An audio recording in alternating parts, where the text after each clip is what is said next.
ছেড়ে দেন না। আরতি করে প্রণাম করে আমি আমাদের ডাক্তার বোন তার পিতৃদেব এবং মাতৃদেবী তার অনুমতি নিয়ে দেখা করব, কারণ প্রাইভেট বাড়িতে অনুমতি দেখা করা উচিত নয় এবং এটা সমীচীন। আমি ওনাদের পরিবারকে কালকেই জানিয়েছিলাম, আজকে দুপুরেও আমার অফিস থেকে সম্পর্ক করা হয়েছিল, ওনারা বলেছিলেন এটা ওয়েলকাম আসে। তা আমাদের মধ্যে অনেক কথা হয়েছে। প্রথমত ওনারা যে আইনি লড়াইটা শিয়ালদা কোর্টে বা কলকাতা হাইকোর্টে লড়ছেন, পশ্চিমবাংলার একজন সচেতন নাগরিক হিসেবে রাজনৈতিক পরিচয়ের ঊর্ধ্বে উঠে বা আমি কোন পদে আছি তার ঊর্ধ্বে উঠে, এটাতে পশ্চিমবাংলার লক্ষ লক্ষ কোটি কোটি সচেতন নাগরিকদের মতো আমারও পূর্ণ সমর্থন আছে। এবং আমি বিশ্বাস করি বেলেঘাটাতে আজকে যেভাবে যে হত্যা হয়েছিল, নিষ্ঠুর হত্যা, সেই হত্যায় যেভাবে তদন্তকারী সংস্থা সাপ্লিমেন্টারি চার্জশিট দিতে বাধ্য হয়েছে, ঠিক একইভাবে ডাক্তার বোনের ক্ষেত্রেও আজকে শিয়ালদা কোর্ট এবং কলকাতা হাইকোর্ট তাদের যে লিগ্যাল ব্যাটেল চলছে তারও ফলাফল নিশ্চিতভাবে আমাদের যে দাবি বা বাস্তবসম্মত আমাদের যে আশা সেটা পূরণ করবে।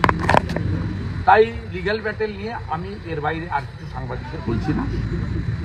আমি অন্যান্য অনেক কথা হয়েছে, সে বিষয়ে আমি এখানে সম্পূর্ণভাবে বলছি না, গোপনীয়তা কিছু বিষয় আছে, রাখা উচিত। কিন্তু আজকে পশ্চিমবাংলায় যে কটা ঘটনা গত কয়েক বছরে ঘটেছে, তার মধ্যে ডাক্তার বোনের বাবা মার যে লড়াই, মেরুদণ্ড সোজা রেখে রাজনীতির ঊর্ধ্বে যে কঠিন এবং কঠোর লড়াই, এই ভয়ঙ্কর হিংসাশ্রয়ী শাসকের বিরুদ্ধে, এটা অন্য কেউ পারবেন বলে আমার মনে হয় না।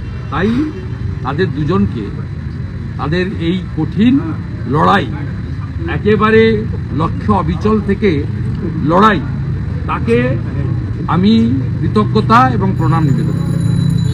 তৃতীয় হচ্ছে, আমি প্রকাশ্যেই ঘোষণা করেছিলাম যে 9ই আগস্ট ভয়ঙ্কর ঘটনার বর্ষপূর্তিতে অরাজনৈতিকভাবে যদি ডাক্তার বোনের পিতা মাতা নবান্ন চলো অভিযানের মতো কোনো বড় কর্মসূচির ডাক দেন, তাহলে রাজনীতির পতাকা সরিয়ে রেখে আমরা সবাই অর্গানাইজও করব, পার্টিসিপেশনও করব। বাকিটা ওনার মুখ থেকে শুনবেন। উনি শুধু আমাকে বলেছেন, মাতৃদেবী বলেছেন যে 9 তারিখও হোক, যেভাবে গত বছর 27শে আগস্ট ছাত্র সমাজ করেছিল, আর সাথে সাথে অরাজনৈতিকভাবেই নাগরিক সমাজ, যুব সমাজ, ছাত্র সমাজ সবাই এগিয়ে এসে 14ই আগস্টে গতবারের মতো রাত দখলের কর্মসূচিও পালিত হয়েছে। অর্থাৎ আমি খুশি, কৃতজ্ঞ। আমি আগামী 1 মাসের বেশি সময় থাকলো হাতে, আগামীকাল 6 তারিখ আমি এই কর্মসূচি সফল করার কাজে আমার রাজনৈতিক সাথী শুধু নয়, সমস্ত শুভানুধ্যায়ীদের নিয়ে, এবং গতবারে যে ছাত্র সমাজেরা যারা করেছে, গ্রেপ্তার হয়েছে, 109 জন জেল খেটেছে, 109 জন, তাদের মামলা এখনও চলছে, তাদের সম্মিলিতভাবে নিয়ে এটা অর্গানাইজ করব। আরেকটি বড় প্রাপ্তি আমাকে ডাক্তার বোনের পিতৃদেব দিয়েছেন যে আমরা সেই দিন থাকব। বাকি কখন থাকবেন, কিভাবে থাকবেন, সেটা আমরা যারা অর্গানাইজার থাকবো আমাদের সঙ্গে আলোচনা করে পারস্পরিক ঠিক করব। সময় আছে, সেটা ওনারাই কর্মসূচির 1 দিন 2 দিন 3 দিন আগে প্রপারলি আপনাদের জানিয়ে দেবেন। আমার কথা হয়ে গেছে। বিরোধী দলনেতা হিসেবে কি আপনি অন্য দলগুলোর কাছে, বিরোধী দলনেতা হিসেবে অন্য দলগুলোর কাছে কি আহ্বান করবেন? এটা তো দেখুন, আমি যে দল করি, আমাদের দলের আরজিকরের ঘটনার পরে স্ট্যান্ড খুব ক্লিয়ার। আমরা বলেছি যেখানে এই ইস্যু নিয়ে লড়াই হবে, আমরা পতাকা ছাড়া আমাদের যেতে কোনো আপত্তি নেই। আমরা যেমন পতাকা নিয়ে দলীয় ব্যানারেও কর্মসূচি করব, যেখানে পতাকা বর্জিত কর্মসূচি হবে সেখানেও বিজেপির কোনো কর্মী সমর্থক ভোটারের যেতে আপত্তি নেই, কিন্তু সেক্ষেত্রে যেন ন্যূনতম সম্মান প্রত্যেকের থাকে। অভিজিৎ গাঙ্গুলি বা অগ্নিমিত্রা পালদের মতো অসম্মানজনক পরিবেশ পরিস্থিতি যেন কেউ তৈরি না করেন, এটাই আমাদের স্ট্যান্ড ছিল। সে স্ট্যান্ড আজকেও আছে। এবং গতবারে 27শে আগস্ট ছাত্র সমাজ যে আন্দোলন করেছে তারা বলেছিল যে রাজনৈতিক নেতৃত্বরা আমাদের দূর থেকে সাহায্য করবে, মানে পরিচিত মুখদের আসতে না। আমি রেল স্টেশনে থেকে ওদের সাপোর্ট দিয়েছি। আমি 50,000 জলের পাউচ, মেডিকেল, যারা আহত হয়েছিল 35 জন চিকিৎসা, 109 জনকে জামিন করানোর ব্যাপারে আইনি সাহায্য, লয়ার প্রোভাইড করা, সবই করেছি। এক্ষেত্রে যে কর্মসূচি পিতামাতার মুখ থেকে শুনবেন, কমপ্লিটলি নাগরিক সমাজ, নাগরিক তো আগে, তারপর তো রাজনীতি। অর্থাৎ যদি আপনি মনে করেন যে হুঁশযুক্ত মানুষ, মানুষ নামটা হয়েছে কেন? যার হুঁশ আছে।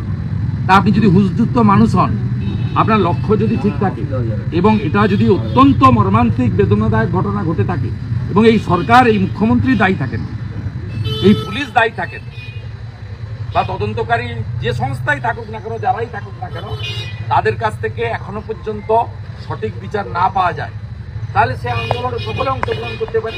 এক্ষেত্রে আলাদা করে দলকে, সামাজিক সংগঠনকে, ধর্মীয় সংগঠনকে, ব্যক্তিকে আমন্ত্রণ করার বিষয় নেই। বাধা তো কারোর ক্ষেত্রেই নেই। সবাই আসুন, সবাই যোগদান করুন, নিজের মতো করে যোগদান করুন। এবারে একটা টিম তৈরি করতে হয় যারা পুরো বিষয়টা দেখাশোনা করবে। 27 আগস্টে ছাত্র সমাজের যে তরুণ যুবক যুবতীরা এগিয়েছিল, তারাই এই অনুঘটকের কাজটা করবে। আমরা সবাই আমাদের শুভানুধ্যায়ীদের নিয়ে হাজারে হাজারে অংশগ্রহণ করব। নিশ্চিতভাবে শান্তিপূর্ণভাবেই প্রতিবাদ হবে, পুলিশ তার কাজ করবে এবং ওনারা দুজন থাকবেন বলেছেন। এটা একটা এই আন্দোলনকে অন্য মাত্রায় নিয়ে যাবে বলে আমি, কিন্তু আগামী 1 মাস প্রচার চালাবেন এই অভিযান নিয়ে, সেটা আমি বলছি নবান্ন অভিযানের ডাক কি আপনি দিচ্ছেন এবং কাদের কাদের? আমার মেয়ে একজন পশ্চিমবঙ্গ সরকারের কর্মচারী এবং পশ্চিমবঙ্গের শিক্ষা প্রতিষ্ঠানে সে পড়াশোনা করত। সেই শিক্ষা প্রতিষ্ঠান এবং তার কর্মস্থলে তার এই আজকে নির্মম পরিণতি হয়েছে।